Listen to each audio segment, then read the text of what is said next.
Hey guys, welcome back to the Makefile series. In the last video, we discussed implicit rules, which are rules built into Make that run or that provide the recipe for you. And these recipes, let's go back to them real quick. These recipes will compile a C file into an object file or link an object file into an application, or it could even skip that step and do them all together. And these recipes use some variables that are either implicitly defined or provided for you to be able to define them and use them as you see fit. Now, even if you don't use implicit rules, these variables have become the convention, they've become the standard. So if you write your own project, you'll probably use either these rules or a variant of these, maybe with an additional suffix or prefix or something. So they are good to know and they are good to use for consistency. Now, the first three that I want to discuss are the C compiler, the CXX compiler or the C++ compiler, and the RM command. And these are just set so that these are set by default, so you don't actually have to set them. But you can overwrite them if you want to. So the default is CC, which I think is usually GCC, but you can change that to Clang. For CXX, let's actually run this file.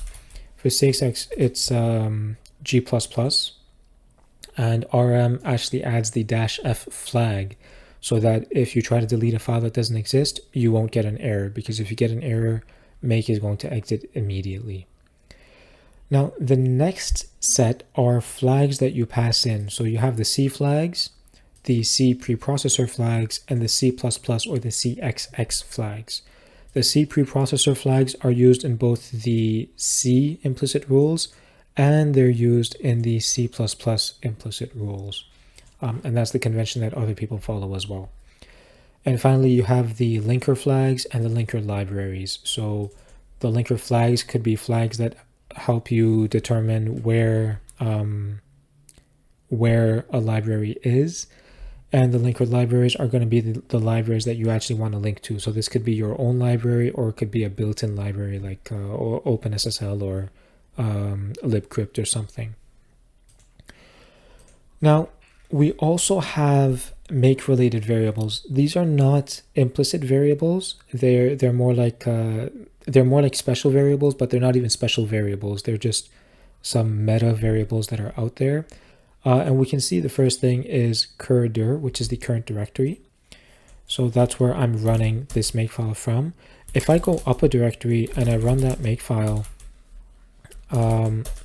it's going to give, again, the current directory. So it's not the directory of the makefile, it's the directory where you run the makefile from.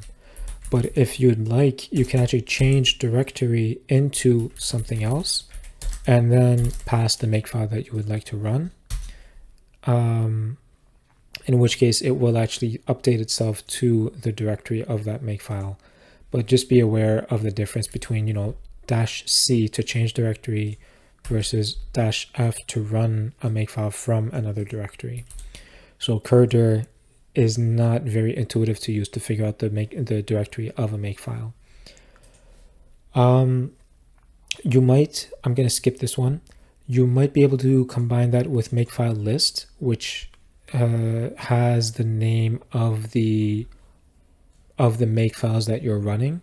So it's always going to have the current makefile.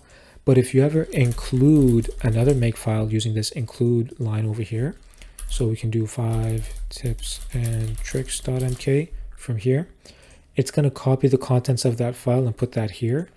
And makefile list is going to be updated to have 5-tips and tricks after 3-implicit rules. So you could use that to figure out which makefile you're in roughly, but it's not very straightforward. And there are some examples on Stack Overflow to figure out how you can do that in a slightly neater way, but it is always a hack. So ideally, you would never need that use case. You would never need that functionality. Going back, we have a variable make, which is actually the make binary used to run this program. So if I run make like this, it's just going to be make. But if I actually specify user bin make, it's going to match user bin make. And this helps you in case you have multiple versions so that you're always running make with the same version. And I also believe that if you use this in a recipe, the recipe has some special treatment where it adds a plus at the beginning, so it runs in dry run mode. So use this if you're running recursive make and if you're running one makefile from another makefile in your recipe.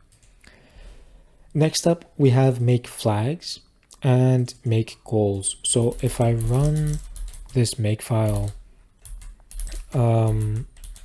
implicit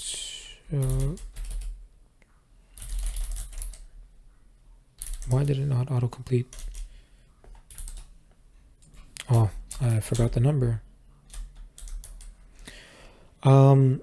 If you run this makefile with a -k flag or a -b flag, and then you pass in a few targets, then the flags are going to be populated here. So everything I put in with the dash, it's going to go to the make flags. And the goals or the targets that I want to run, they're going to appear in make command goals.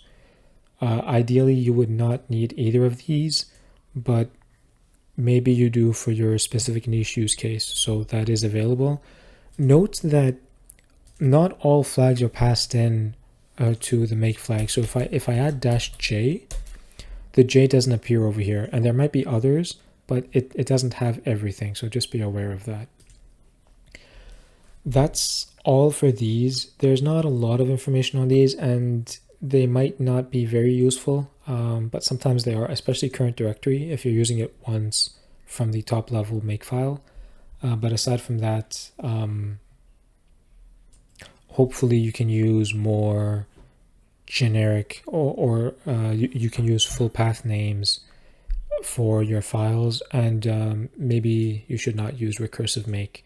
So hopefully these are not too useful to you, but if they are, then I hope this helped. Thank you, and hope to see you next time.